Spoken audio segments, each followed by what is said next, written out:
आपके परिवार के सभी सदस्य ईसाई हैं? मैं एक पूर्वी रूढ़िवादी परिवार में पैदा हुई, लेकिन मेरे परिवार के सदस्य समर्पित ईसाई नहीं हैं। वे बाइबल नहीं पढ़ते, प्रार्थना नहीं करते। ओह। तो आपने परमेश्वर का अंत के दिनों का कार्य कब स्वीकारा? साल 2020 की गर्मियों में, जब मैंने और मेरी बहन अल्बीना ने सर्वशक्तिमान परमेश्वर की कलीसिया का एक वीडियो देखा जिसका नाम था स्वप्न से जागृति। इस वीडियो में कहा गया था कि प्रभु यीशु लौट आया है। हमारी उत्सुकता बढ़ी तो हमने सर्वशक्तिमान परमेश्वर की कलीसिया का ऐप डाउनलोड किया और कलीसिया के भाई बहनों से संपर्क किया। उन्होंने हमें गवाही दी कि कैसे सर्वशक्तिमान परमेश्वर ने बहुत से सत्य व्यक्त किए हैं, न्याय का कार्य किया है और विजेताओं का एक समूह बना लिया है। मैं उत्साहित होकर सर्वशक्तिमान परमेश्वर के वचन पढ़ती चली गई। पाया कि उसके वचन अधिकार और सामर्थ्य से भरपूर थे, वे सभी सत्य थे। और ये भी जाना कि कोई इंसान ऐसे वचन व्यक्त नहीं कर सकता। ये परमेश्वर की वाणी है। सर्वशक्तिमान परमेश्वर ही लौट कर आया प्रभु यीशु है। मैंने और मेरी बहन ने खुशी खुशी सर्वशक्तिमान परमेश्वर का अंत के दिनों का कार्य स्वीकारा। हम अक्सर भाई बहनों के साथ ऑनलाइन सभा और ईश वचनों पर संगति करते। हमें हैरानी हुई जब हमारे पिता ने हमें सर्वशक्तिमान परमेश्वर की कलीसिया की सभाओं में ऑनलाइन हिस्सा लेते देखकर कहा कि हम दूसरे परमेश्वर की आराधना कर प्रभु यीशु को धोखा दे रहे हैं। ओह, जब आपके पिता ने ऐसा कहा तो आपको क्या लगा? उनका ऐसा कहना गलत था। सर्वशक्तिमान परमेश्वर के वचन पढ़कर मैंने जाना कि सर्वशक्तिमान परमेश्वर और प्रभु यीशु एक ही परमेश्वर, एक ही आत्मा है। वे अलग युगों में अलग कार्य करते परमेश्वर के प्रतिनिधि हैं। अनुग्रह के युग में परमेश्वर ने छुटकारे का कार्य करने के लिए यीशु नाम अपनाया। अब अंत के दिनों में परमेश्वर ने देह धारण कर न्याय और स्वच्छ बनाने का कार्य करने के लिए एक नया नाम अपनाया है। सर्वशक्तिमान परमेश्वर नया नाम है जो लौटे प्रभु यीशु ने लिया है। सर्वशक्तिमान परमेश्वर में विश्वास प्रभु यीशु से धोखा नहीं है, बल्कि मैं तो प्रभु यीशु की वापसी का स्वागत कर परमेश्वर के पद चिन्हों पर ही चल रही हूँ। मगर मेरे पिता ने सर्वशक्तिमान परमेश्वर के वचन नहीं पढ़े थे, न जानते थे कि सर्वशक्तिमान परमेश्वर लौट कर आया प्रभु यीशु है। क्या आपने अपने पिता को इस बारे में बताया? मैंने समझाने की कोशिश की, मगर उन्होंने मुझे बोलने का मौका ही नहीं दिया और अपने विचारों पर ही अड़े रहे। मुझे फटकार कर कहा कि हमें दोबारा सर्वशक्तिमान परमेश्वर के वचन पढ़ते देख लिया तो वो हमें पीटेंगे। सर्वशक्तिमान परमेश्वर में विश्वास करने से रोकने के लिए हमें मारकर जेल जाने को भी तैयार हैं। अपने पिता की ऐसी बातें सुनकर मैं तो दंग रह गई। मैंने कभी सोचा भी नहीं था कि हमें परमेश्वर में विश्वास रखने से रोकने की खातिर वो ऐसा जहर उगलेंगे। उस दिन उन्होंने हमें घर से निकाल दिया और हम पैजामों में कई घंटों तक बाहर बैठे रहने पर मजबूर थे। उस वक्त मैं बहुत परेशान थी। मैंने परमेश्वर से प्रार्थना की, प्रिय परमेश्वर, मैं थोड़ी कमजोर महसूस कर रही हूँ, पर जानती हूँ कि मुझे मजबूत रहकर ये सब सहना होगा। मेरे पिता चाहे मुझे कितना भी रोके, मैं तुम पर विश्वास करती रहूंगी। कृपा करके मुझे आस्था और शक्ति दो। तभी मुझे ईश वचनों का ये अंश याद आया, तुम में मेरी हिम्मत होनी चाहिए और परमेश्वर में विश्वास ना करने वाले प्रियजनों से सामना करने के सिद्धांत होने चाहिए। तुम्हें मेरी खातिर किसी भी अंधेरी शक्ति से हारना नहीं चाहिए। पूर्ण मार्ग पर चलने के लिए मेरी बुद्धि पर भरोसा रखो। शैतान के षड्यंत्र को काबिज ना होने दो। अपने हृदय को मेरे सम्मुख रखने हेतु पूरा प्रयास करो। मैं तुम्हें आराम दूंगा, तुम्हें शांति और आनंद प्रदान करूंगा। परमेश्वर के वचनों ने मेरे दिल में जोश भर दिया और मुझे काफी हिम्मत दी। ईश वचनों से मैं समझी कि मेरे पिता चाहे मुझे कितना भी रोके, उनकी बागडोर परमेश्वर के हाथों में है। मुझे उनसे डरना नहीं चाहिए। मुझे परमेश्वर से प्रार्थना कर हिम्मत और बुद्धिमानी मांगनी चाहिए ताकि ये अग्नि परीक्षा दे सकूं। इसके बाद भले ही मेरे पिता अक्सर मुझ पर बिफर पड़ते, मुझे भाई बहनों से संपर्क करने से रोकते और अक्सर मेरे फोन की जांच भी करते, मगर मैं उनकी निगरानी से बचना चाहती। अक्सर बाथरूम, शावर, बेसमेंट या गार्डन में जाकर छिप जाती ताकि भाई बहनों से बातचीत कर सकूं। सही कहा। परमेश्वर के ज्यादा वचन पढ़कर ही हम ऐसे दमन के खिलाफ खड़े हो सकते हैं। हाँ, जल्दी ही नए सदस्यों का सिंचन करने वालों के तौर पर ट्रेनिंग शुरू हुई। हम छिपकर इसे करने लगे, मगर नए सदस्यों की संख्या धीरे धीरे बढ़ने लगी, तो मैं हर दिन अपने कमरे में ही उनके साथ संगति और सभाएं करने लगी। मेरे पिता को संदेह हुआ कि मैं फिर से सभाएं कर रही हूं, तो उन्होंने मेरी निगरानी बढ़ा दी। वे न सिर्फ मेरे फोन की जांच करते, बल्कि जब मैं कमरे में अकेली होती तो चुपके से ये देखने चले आते कि मैं क्या कर रही हूँ। उन्होंने घर में सुरक्षा कैमरे भी लगा दिए। मेरे छोटे भाई को तोहफों का लालच देकर मेरी निगरानी करने को कहा। कभी कभी तो अपने काम और कलीसिया से जुड़ी हर चीज फोन से मिटाने के सिवाय कोई चारा नहीं बचता था। कुछ समय के लिए ग्रुप चैट भी छोड़ देती, पर आखिर में मेरे पिता ने मुझे आस्था का अभ्यास करते पकड़ लिया। उस दिन वे फिर से शराब पीकर मुझे डांटने फटकारने लगे और परमेश्वर का तिरस्कार करने वाली बातें भी कहीं। मैं इसे बर्दाश्त नहीं कर पाई। मैंने कहा, मैं सच्चे परमेश्वर में विश्वास रखती हूँ, जो लौट कर आया प्रभु यीशु है। सर्वशक्तिमान परमेश्वर ने मानव जाति को बचाने और आपदाओं से मुक्त करने के लिए कई वचन व्यक्त किए हैं। ये उद्धार पाने का एकमात्र अवसर है। मुझे आस्था रखनी ही होगी। अगर आप मुझे सर्वशक्तिमान परमेश्वर में विश्वास रखने से रोकेंगे तो मेरे यहाँ से जाने के अलावा कोई रास्ता नहीं होगा। तो फिर उनका क्या जवाब था? उन्होंने कोई जवाब नहीं दिया। फिर कुछ दिनों तक न तो मेरी आस्था के बारे में कुछ कहा, न ही मुझे दबाने की कोशिश की। मैंने सोचा कि सारी मुसीबत टल गई, पर कभी सोचा नहीं था कि ये तूफान से पहले की खामोशी थी। एक दिन मैं एक सभा शुरू करने ही जा रही थी कि मेरी बहन भागती हुई आई और कहा कि पिताजी ने मेरा फोन मंगाया है। मगर मैंने ये सोचकर फोन नहीं दिया कि वो इसे तोड़ भी सकते हैं। फोन आपके लिए काफी महत्वपूर्ण था। हाँ, मेरा फोन कलीसिया से संपर्क करने का एकमात्र जरिया था। सिर्फ इसी पर मैं सर्वशक्तिमान परमेश्वर के वचन पढ़ सकती थी। मैंने फौरन कलीसिया की एक बहन से संपर्क कर अपने परिवार की हालत बताई और जिन नए सदस्यों का सिंचन मेरे जिम्मे था उसे सौंप दिया। उसके बाद मैंने अपना फोन छिपा दिया। उसी दिन मेरे पिता ने मेरे अंकल को बुलाकर मुझे सर्वशक्तिमान परमेश्वर में विश्वास रखने से रोकने को कहा। पता नहीं था वे हमें दबाने के लिए कौन से हथकंडे आजमाएंगे। तब परमेश्वर के वचनों के कुछ अंश मुझे याद आए। सर्वशक्तिमान परमेश्वर कहते हैं, परमेश्वर द्वारा मनुष्य के भीतर किए जाने वाले कार्य के प्रत्येक चरण में बाहर से ये लोगों के मध्य अंतःक्रिया प्रतीत होता है, मानो ये मानव व्यवस्थाओं द्वारा या मानवीय हस्तक्षेप से उत्पन्न हुआ हो। किंतु पर्दे के पीछे कार्य का प्रत्येक चरण और घटित होने वाली हर चीज शैतान द्वारा परमेश्वर के सामने चली गई बाजी है और लोगों से अपेक्षित है कि वे परमेश्वर के लिए अपनी गवाही में अडिग बने रहें। उदाहरण के लिए, जब अय्यूब को आजमाया गया था, पर्दे के पीछे शैतान परमेश्वर के साथ दांव लगा रहा था और अय्यूब के साथ जो हुआ वो मनुष्यों के कर्म थे और मनुष्यों का हस्तक्षेप था। परमेश्वर द्वारा तुम लोगों में किए गए कार्य के हर कदम के पीछे शैतान की परमेश्वर के साथ बाजी होती है। इस सब के पीछे एक संघर्ष होता है।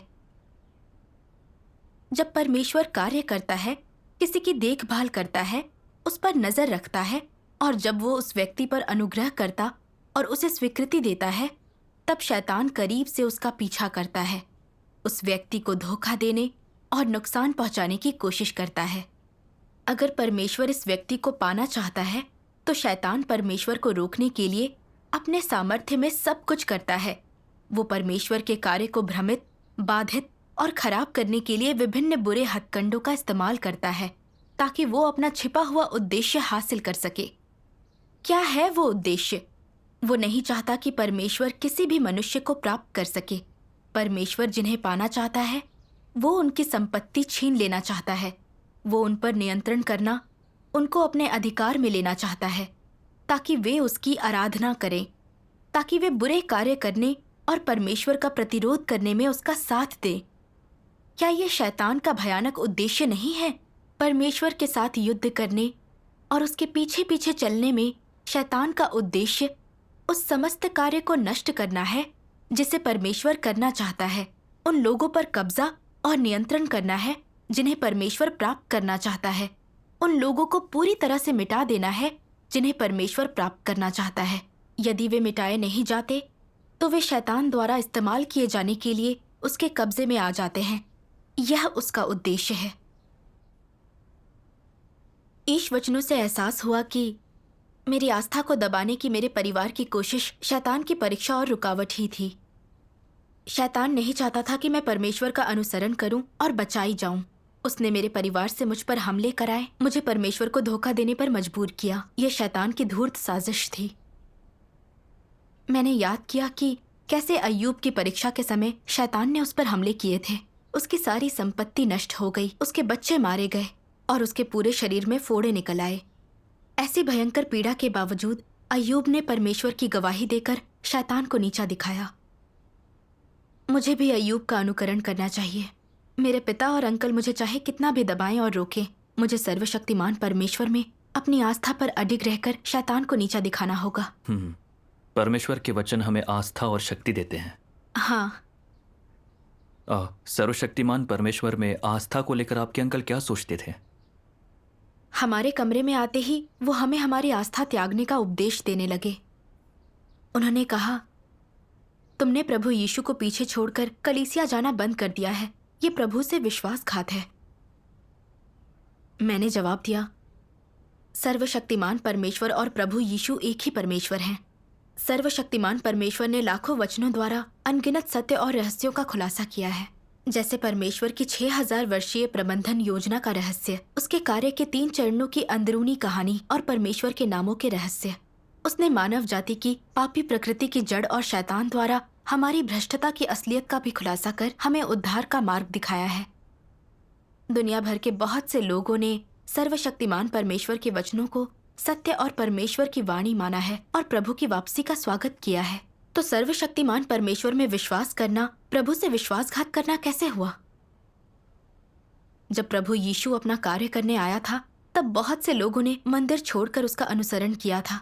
क्या आप कहेंगे कि उन्होंने यहोवा परमेश्वर से विश्वासघात किया था?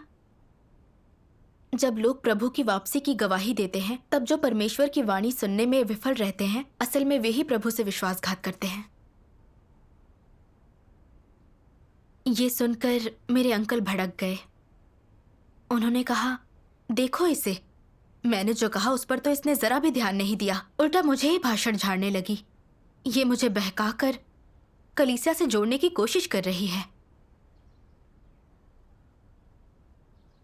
फिर मेरी आंटी ने मुझे मनाने की कोशिश की।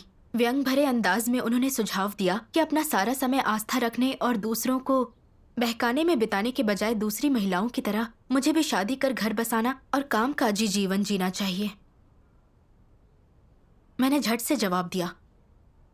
विश्वासी बनकर मैंने सर्वशक्तिमान परमेश्वर के कई वचन पढ़े हैं, कई बातों की गहरी समझ हासिल की है, जीवन का अर्थ जाना है और ये समझा है कि जीवन में सबसे सार्थक क्या है। इन दिनों आपदा, युद्ध और अकाल की घटनाएं बढ़ती जा रही हैं। क्या शारीरिक भोग विलास हमारी सुरक्षा की गारंटी बन सकता है? हमें आपदाओं से बचा सकता है? सर्वशक्तिमान परमेश्वर का कार्य स्वीकार कर, सत्य हासिल कर और पाप को त्याग कर ही हम आपदाओं में परमेश्वर की सुरक्षा पा सकते हैं और उसके राज्य में प्रवेश कर सकते हैं। ये उद्धार का एकमात्र रास्ता है। आपकी संगति पर उन्होंने क्या कहा? उन्होंने कुछ नहीं कहा। मेरा अडिग रवैया देखकर उन्होंने मुझे समझाने के लिए दादाजी और दूसरे अंकल को बुलाया। पूरे परिवार को अपने खिलाफ देखना आपके लिए बड़ी परीक्षा रही होगी। बिल्कुल। मैंने याद किया कि कैसे चीनी भाई बहन उत्पीड़न और खतरा झेलते हुए मजबूती से डटे रह पाते हैं। मैं भी उन्हीं की तरह परमेश्वर की गवाही देकर शैतान को झुकाना चाहती थी। इसलिए मैंने प्रार्थना की, हे परमेश्वर, मैं नहीं जानती कि मेरे दादाजी और बाकी लोग मुझसे क्या कहेंगे। कृपा करके मुझे आस्था और शक्ति दो। मेरे दादाजी आते ही मुझे और मेरी बहन को फटकारने लगे और अपनी बेल्ट निकालकर धमकाते हुए कहा, अगर तुम दोनों ने सर्वशक्तिमान परमेश्वर में आस्था रखना नहीं छोड़ा तो अब से तुम मेरी पोतियां नहीं रहोगी। ये सुनकर मैंने मन ही मन सोचा, भले ही पूरा परिवार मुझे त्याग दे, मैं कभी भी सर्वशक्तिमान परमेश्वर में आस्था रखना नहीं छोड़ूंगी। प्रभु यीशु ने कहा था, जो कोई मनुष्यों के सामने मेरा इनकार करेगा, उससे मैं भी अपने स्वर्गीय पिता के सामने इनकार करूंगा। लोगों का हमें त्यागना उतना डरावना नहीं है, लेकिन अगर परमेश्वर ने हमें त्याग दिया तो समझो किस्सा ही खत्म। इसलिए वे चाहे जितना भी मुझे रोके, मैं परमेश्वर को नहीं ठुकराऊंगी। मैंने दृढ़ता से कहा, मैंने पहचाना कि सर्वशक्तिमान परमेश्वर ही सच्चा परमेश्वर है। आप चाहे जो भी कहें, मैं उसमें अपनी आस्था नहीं छोड़ूंगी। मेरी बहन ने भी कहा कि वो आस्था नहीं छोड़ेगी। हर कोई हमारी बातों से हैरान था। मेरे अंकल ने गुस्से में मेरा फोन उठाकर सख्ती से पूछा, इससे तुम हर दिन किससे बात करती हो? कौन है वे लोग? उनके नाम क्या हैं? मुझे उनके फोन नंबर दो, मैं पुलिस में उनकी रिपोर्ट कर दूंगा। फिर उन्होंने मुझे फोन अनलॉक करने को कहा। मैंने जवाब नहीं दिया तो वो और भड़क गए। लगता है तुम्हारा कुछ नहीं हो सकता, तुम ऐसे नहीं मानोगी, तुम्हें मनोरोगियों के डॉक्टर के पास ले जाना पड़ेगा।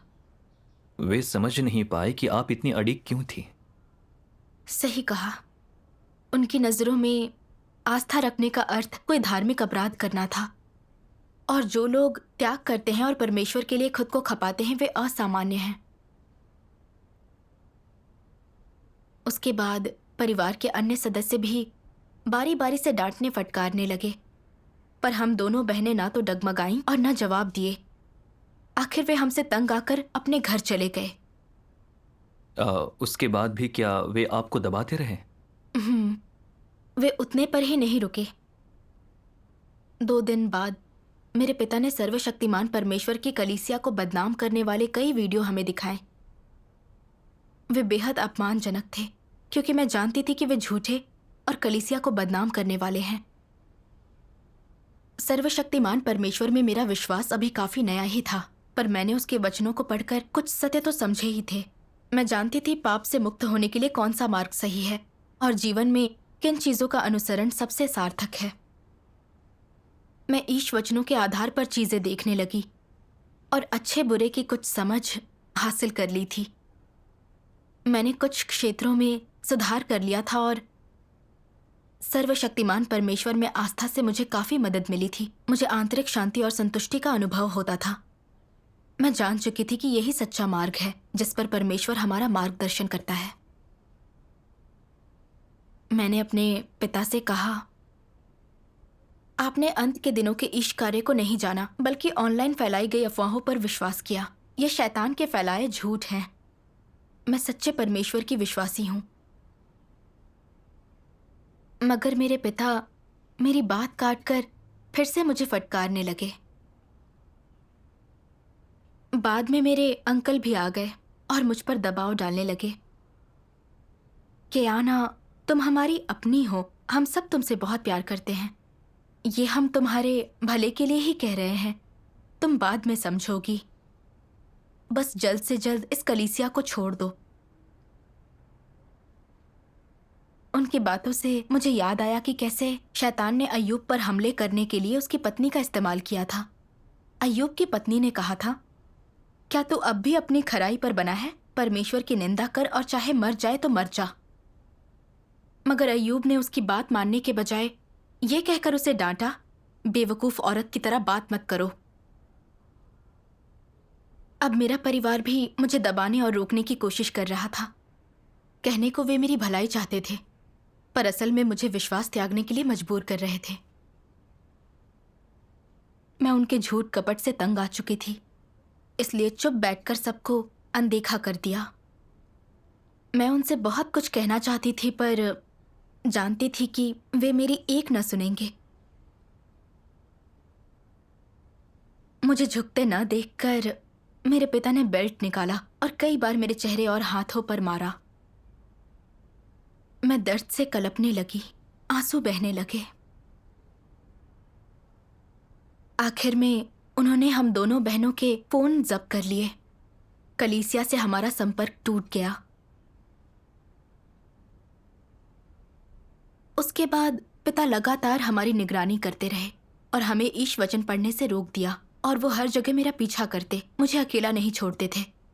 यहाँ तक कि मेरे हाव भाव पर भी नजर रखने लगे। मुझे कुछ सोचते देखकर भी मुझ पर चिल्ला उठते। उस परमेश्वर में विश्वास रखने का सोचना भी मत। वे तुम्हारी सोच पर भी काबू पाना चाहते थे।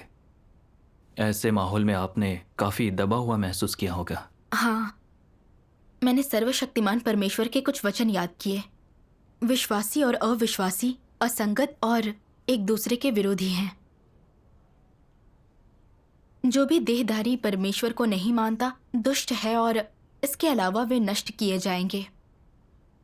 शैतान कौन है, दुष्ट आत्माएं कौन है और परमेश्वर के शत्रु कौन है? क्या ये वे परमेश्वर के प्रतिरोधी नहीं जो अविश्वासी हैं?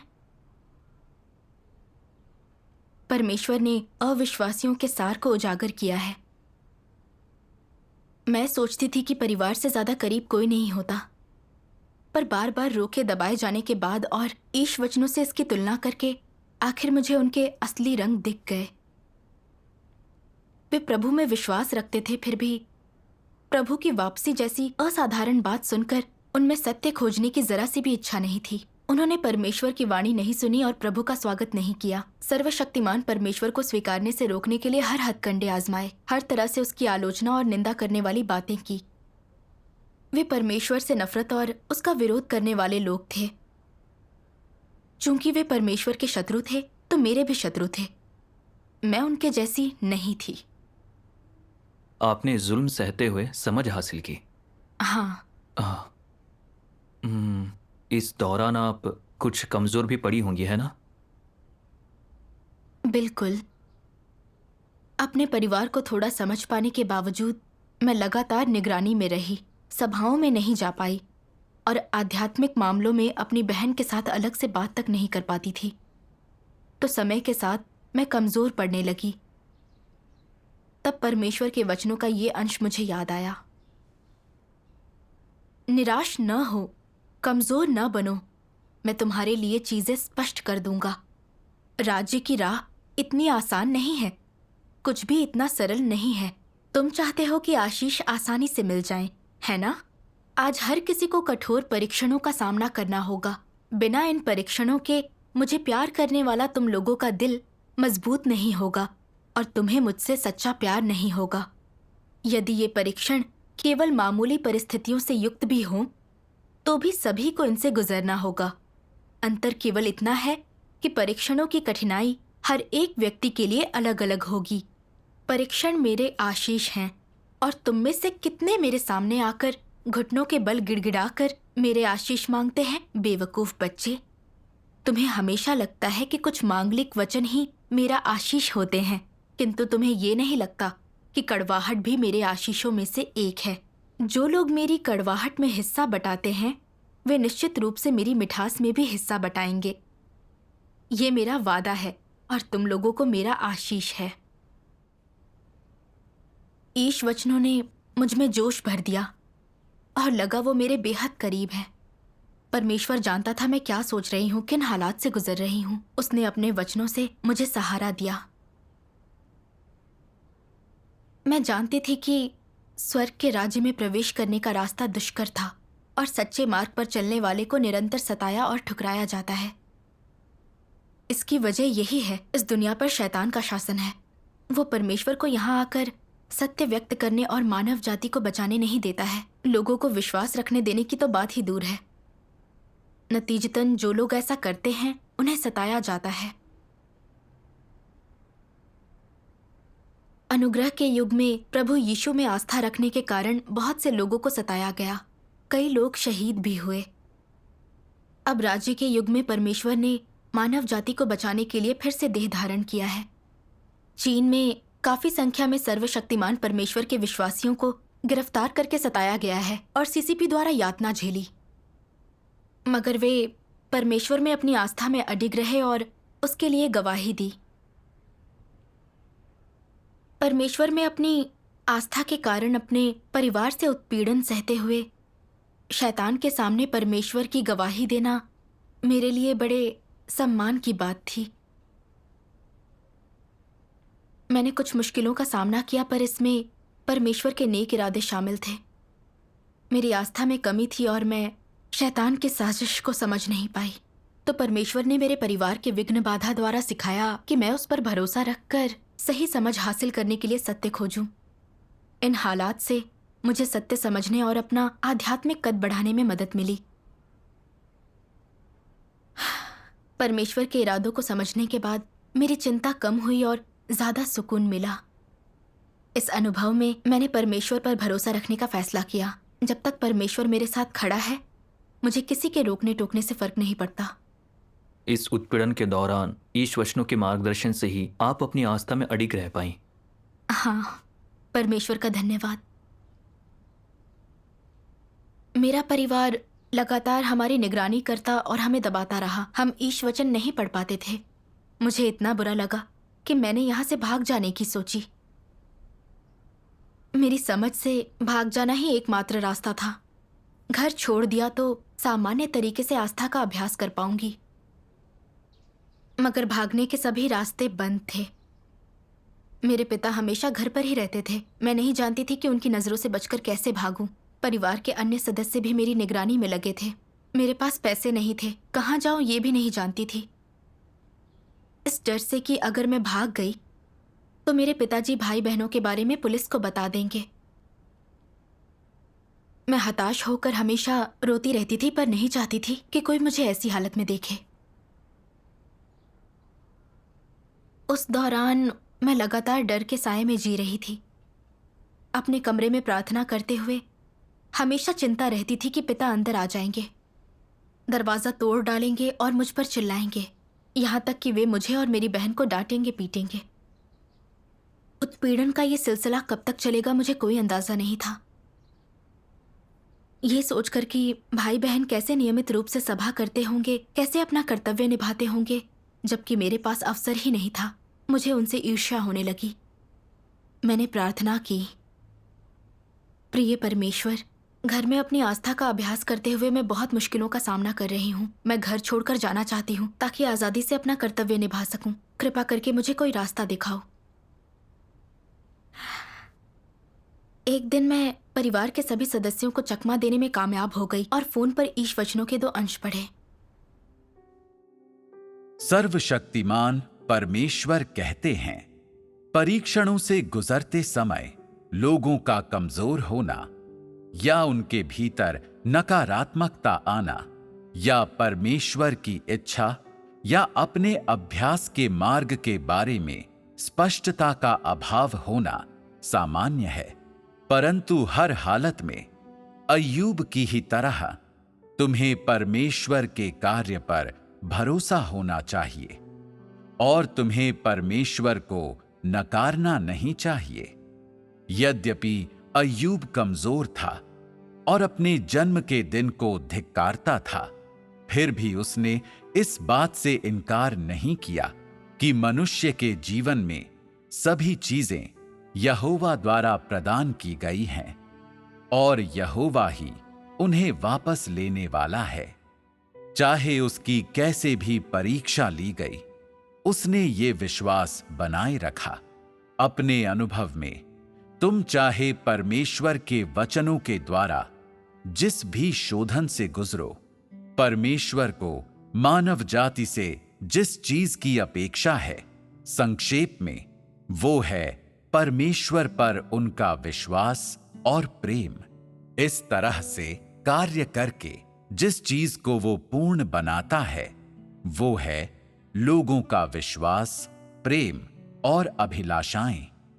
परमेश्वर लोगों पर पूर्णता का कार्य करता है और वे इसे देख नहीं सकते, महसूस नहीं कर सकते। इन परिस्थितियों में तुम्हारा विश्वास आवश्यक होता है।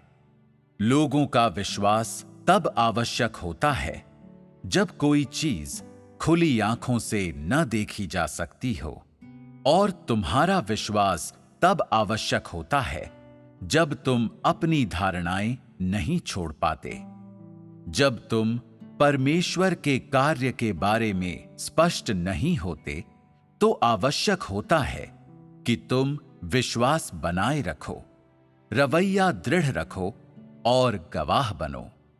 जब अय्यूब इस मुकाम पर पहुंचा तो परमेश्वर उसे दिखाई दिया और उससे बोला, अर्थात केवल अपने विश्वास के भीतर से ही तुम परमेश्वर को देखने में समर्थ हो पाओगे, और जब तुम्हारे पास विश्वास होगा तो परमेश्वर तुम्हें पूर्ण बनाएगा। विश्वास के बिना वो ऐसा नहीं कर सकता। अगर तुम पर ऐसी कई चीजें आ पड़ती हैं जो तुम्हारी धारणाओं के अनुरूप नहीं होती, परंतु फिर भी तुम उन्हें एक तरफ रखने और इन चीजों से परमेश्वर के क्रियाकलापों का ज्ञान प्राप्त करने में समर्थ होते हो, और अगर शोधनों के बीच तुम परमेश्वर के प्रति प्रेम से भरा अपना हृदय प्रकट करते हो, तो ये गवाही देना है। अगर तुम्हारे घर में शांति है, तुम देह सुख का आनंद लेते हो, कोई तुम्हारा उत्पीड़न नहीं करता, और कलीसिया में तुम्हारे भाई बहन तुम्हारा आज्ञा पालन करते हैं, तो क्या तुम परमेश्वर के प्रति प्रेम से भरा अपना हृदय प्रदर्शित कर सकते हो? क्या ये स्थिति तुम्हारा शोधन कर सकती है? केवल शोधन के माध्यम से ही परमेश्वर के लिए तुम्हारा प्रेम दर्शाया जा सकता है, और केवल अपनी धारणाओं के विपरीत घटित होने वाली चीजों के माध्यम से ही तुम पूर्ण बनाए जा सकते हो। कई नकारात्मक और विपरीत चीजों की सेवा और शैतान की तमाम तरह की अभिव्यक्तियों, उसके कामों, उसके आरोपों, उसकी बाधाओं और धोखों के माध्यम से परमेश्वर तुम्हें शैतान का भयानक चेहरा स्पष्ट रूप से दिखाता है, और इस प्रकार शैतान को पहचानने की तुम्हारी क्षमता को पूर्ण बनाता है, ताकि तुम शैतान से नफरत करो और उसे त्याग दो। आमीन। कितने अद्भुत वचन हैं। हाँ, परमेश्वर के वचन पढ़कर मुझे उसका इरादा समझ आया। मैंने देखा कि आस्था में हमें परीक्षणों और शोधनों का सामना करना पड़ता है। इन शोधनों के जरिए ही हम परमेश्वर में सच्ची आस्था हासिल कर सकते हैं। अय्यूब की ही कहानी देखें। जब उसने परीक्षण का सामना किया और अपनी गवाही में अडिग रहा, परमेश्वर में उसकी आस्था बढ़ी और शैतान अपमानित होकर भाग गया। मैं जानती थी कि मुझे अय्यूब को अपना आदर्श बनाकर इस परीक्षा में मजबूती से डटे रहना होगा, मगर मैंने दिखाया था कि मेरी आस्था में ही कमी थी। जब मैं एक शांत और सुरक्षित माहौल में नियमित रूप से सभा कर सकती थी, तब मेरी आस्था मजबूत थी और मैं कहती थी, चाहे जो भी हो जाए, मैं कभी परमेश्वर को दोष नहीं दूंगी। मगर जब मेरे परिवार ने मुझे दबाया और मेरी आज़ादी छीनकर मुझे अपने घर में बंद कर दिया, तो मैं नकारात्मक और कमज़ोर हो गई। मैंने परमेश्वर में अपनी आस्था का त्याग नहीं किया, पर हमेशा शिकायत करती रही, हमेशा मुश्किलों से बचना चाहती थी और आराधना का आरामदायक तरीका अपनाना चाहती थी। इससे साफ था कि मेरी प्रकृति परमेश्वर को धोखा देने वाली थी। मैंने याद किया कि कैसे अय्यूब अडिग बना रहा। जब शैतान ने उसकी परीक्षा ली और उस पर हमले किए, उसने परमेश्वर से कोई शिकायत नहीं की, कभी परमेश्वर के सामने बेतुकी मांगे नहीं रखी, यहाँ तक कि अपने साथ ऐसी घटनाएं होने देने के लिए परमेश्वर से सवाल तक नहीं पूछा। अय्यूब ने परमेश्वर के सामने समर्पण कर उसमें श्रद्धा रखी, जबकि मैंने ऐसा नहीं किया। मुझे एहसास हुआ कि परमेश्वर ने परीक्षा लेकर मेरी आस्था को पूर्ण करने के लिए इन हालात का इस्तेमाल किया। अगर मैं हमेशा आराम में आस्था का अभ्यास करना चाहती, उसके बनाए हालात से बचकर उससे कुछ नहीं सीखती, तो आखिर में कुछ भी हासिल नहीं होता। मैंने जाना कि भले ही मैंने थोड़ी तकलीफ सही, पर परमेश्वर मुझे राह दिखाने के लिए हमेशा मेरे साथ खड़ा था। जब मैं कमज़ोर पड़ी, ईश वचनों ने मुझे राहत दी, मेरा हौसला बढ़ाया। तो मैं परमेश्वर से शिकायत कैसे करती? मुझ में ज़मीर नाम की चीज़ नहीं थी।